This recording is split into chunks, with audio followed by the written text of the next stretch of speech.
таштар жоголот. Ким орозо туткан болсо бөйрөктө таш болбойт, жоголот. Себеби ачка жүргөн адамдын организминде соода көбөйөт.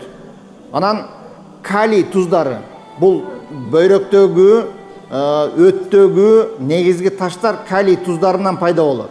Мына ошол калий туздары автоматически токтойт. Ал калий туздарынын иштеп чыгышы автоматически токтогондон кийин ал адамдын бөйрөгү дагы, ал адамдын өтү дагы таш топтобойт. Тескерисинче ошол таштар өзүнөн өзү кайра жок болот.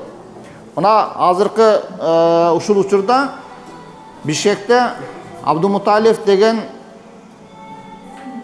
кардиолог өтө күчтүү врач бар. Пайгамбарыбыз Мухаммад саллаллаху алейхи ва салламдын Тиббун Набабия деген китеп бар. Бул Тиббун Набабия деген пайгамбарыбыздын дарыгерлиги деген китеп.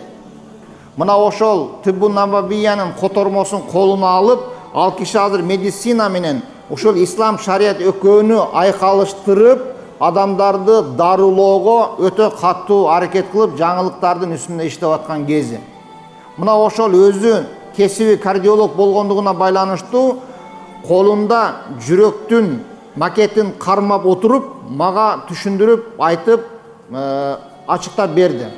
Ажеке дейт, адам баласынын кан тамырында жанагындай туздар аркылуу кан уйуйт. Кан уйгандан кийин кан ушунчалык деңгээлде уйуйт, ал канды эгерде операцияны, жанагы жүрөктү операция кылып, жүрөктөн ошол уюп калган канды чыгарып туруп жерге коюп, балка менен урсаң ал сынбайт дейт. Мына ушунчалык деңгээлде каттык болот. Аны балка менен уруп сындыра албагандан кийин аны эч бир укол, эч бир дары эритип кете албайт.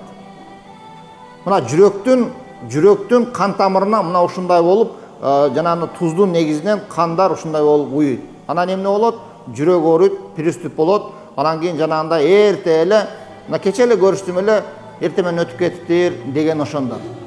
Ушунун дабасы эмне? Кандай кылганда айыктырабыз деген суроого ошол киши дагы мунун дабасы орозо деп атат.